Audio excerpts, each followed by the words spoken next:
नमस्कार दोस्तों, स्वागत है आपका हमारे ऑफिशियल यूट्यूब चैनल GS फाई नीरसर में। कैसे हैं आप सब? मैं आशा करता हूँ स्वस्थ होंगे, मस्त होंगे और अपनी तैयारी में व्यस्त होंगे।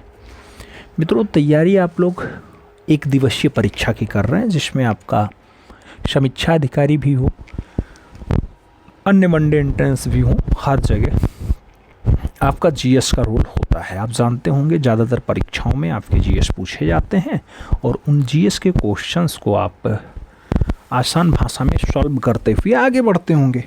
लेकिन मित्रों, आज की जो परीक्षाएं हैं उसमें आप देखते होंगे थोड़ा स्टैंडर्ड लेवल का अब GS पूछा जाने लगा है और उन स्टैंडर्ड लेवल के GS को आसानी के साथ अगर आप सॉल्व करना चाहते हैं तो थोड़ा सा आपको मेहनत ज़्यादा करना पड़ेगा।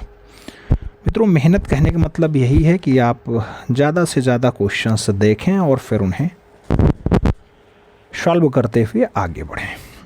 आज के इस क्लास में हम GS के कुछ महत्वपूर्ण पॉइंट्स बात करेंगे।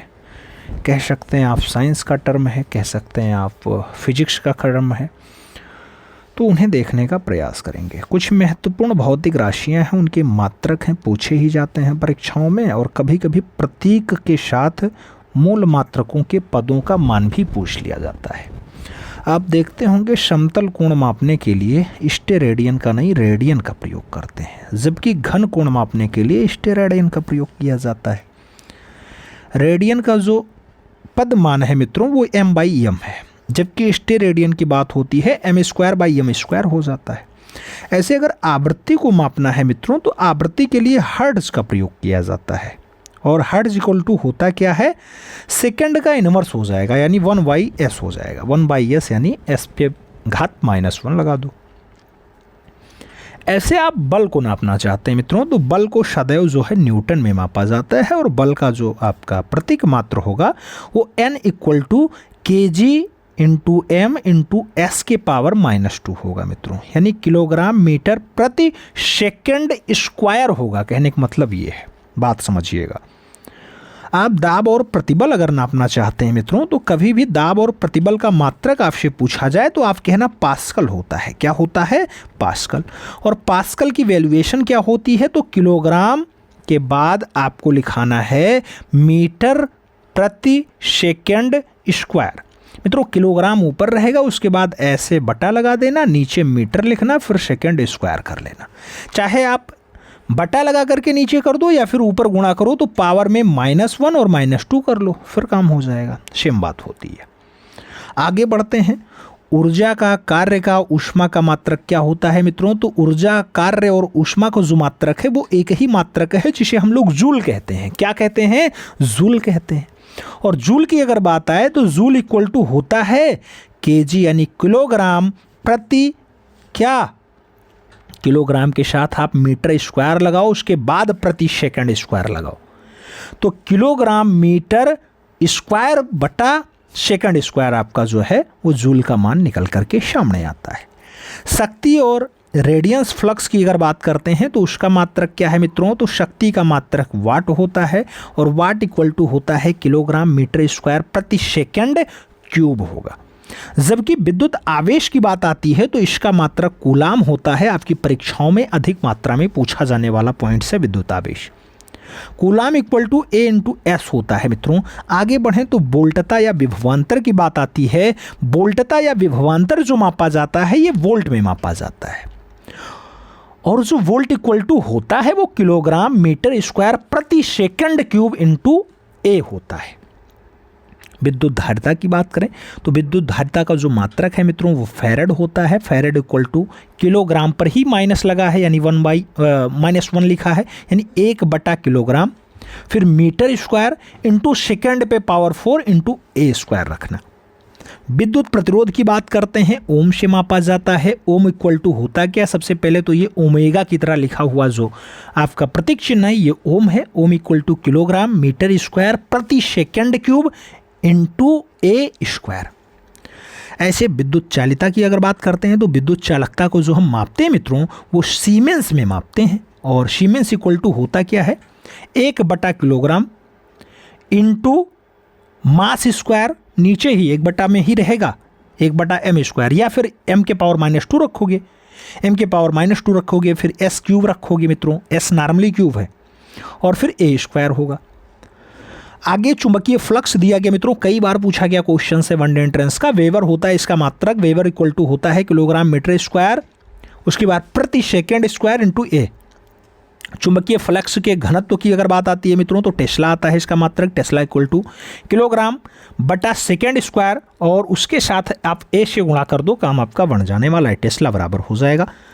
प्रेरकत्व की अगर बात होती है, हेनरी इसका मात्रक होता है, henry equal to kilogram metre square प्रति सेकेंड स्क्वायर इंटू एंगस्ट्रॉम का स्क्वायर आप कर लो, ए स्क्वायर कर लो। तापमान की बात होती है, डिग्री सेंटीग्रेड में मापा जाता है मित्रों, degree centigrade equal to kelvin होता है, तो डिग्री सेंटीग्रेड इक्वल टू के रखना। ज्योति फ्लक्स की बात आती है, कई बार परीक्षाओं में छपा हुआ क्वेश्चन है, ल्यूमेन इसका जो है मात्रक होता है, और ल्यूमेन इक्वल टू होता है कैंडेला इंटू एस, तो C D into S R की बात करेंगे वो आपका ल्यूमेन की वैल्यूएशन बता देगा। और जब प्रदीप्त घनत्व की बात करते हैं तो प्रदीप्त घनत्व का जो मात्रक बनता है मित्रों वो आपका लक्स बनता है, क्या लक्स, लक्स इक्वल टू होता क्या मित्रों, तो C D into S R into 1/m²। आगे बढ़ें, एक रेडियो न्यूक्लियाइड की सक्रियता अगर हमें नापनी है, तो एक रेडियो न्यूक्लियाइड की सक्रियता मापनी है तो उसके लिए वैक्यूरल का प्रयोग करेंगे, और वैक्यूरल इक्वल टू होता है 1/सेकेंड, या सेकेंड की पावर -1। ऐसे अवशोषित यानी अवशोषित की अगर बात आती है तो विकिरण की मात्रा अगर बात करते हैं, कैरमा जो होता है इसे ग्रे से हम लोग मापते हैं, और ग्रे की वैल्यूएशन जो होती है वो मीटर स्क्वायर प्रति सेकेंड स्क्वायर होता है मित्रों। ऐसे विकिरण मात्रता की अगर बात करते हैं तो ये जो है डोज किसके समतुल्य होता है, वो सीवर्ड के समतुल्य होता है, सीवर्ड इक्वल टू होता है m² बटा सेकेंड स्क्वायर। ऐसे आप जो है उत्प्रेरण सक्रियता की बात करेंगे तो उत्प्रेरण सक्रियता का जो मात्रक होता है वो कैटल होता है, और कैटल इक्वल टू मोल्स बटा एस होता है, यानी सेकेंड होता है। तो ये सारी बातें तो आपके कुछ मात्रकों की हो गई। लेकिन अगर मान लो आपसे पूछे परमाणु, और परमाणु को खोजा किसने, तो आप कहेंगे कि 1808 के आसपास जॉन डाल्टन नामक एक वैज्ञानिक आया और उसने परमाणु के बारे में बता दिया है। ऐसे डायोड बल्ब की जब बात आए तो आप कहेंगे जे फ्लेमिंग 1904 में खोजते हैं डायोड बल्ब को। और जब ट्रायोड बल्ब की आती है बात मित्रों, तो लीडी फॉरेस्टर का नाम आता है, जो लगभग 3 साल बाद यानी 1907 के आसपास खोजते हैं। ऐसे कई बार रेडियम के बारे में पूछा गया तो मैडम क्यूरी खोजती हैं, और जब आपसे बात होती है कि रमन प्रभाव तो कहेंगे सीबी रमन ने 1928 के आसपास रमन प्रभाव के बारे में बताया था। तो ये सारी बातें हैं मित्रों जो आपकी परीक्षाओं में पूछ ली जाती हैं, जो फिजिकल एक्टिविटीज़ हैं उससे जुड़े हुए। और कभी कभी आपसे ऐसे जो है मात्रकों के बारे में पूछा जाता है, जैसे 1 इंच की वैल्यूएशन क्या होती है, कुछ लोग कहेंगे 1 इंच की वैल्यूएशन क्या है, तो कुछ लोग कहेंगे 2.5 होता है। नहीं, 2.5 से ज़्यादा होता है, 2.54 सेंटीमीटर होता है मित्रों, 2.54 सेंटीमीटर होता है 1 इंच की वैल्यूएशन।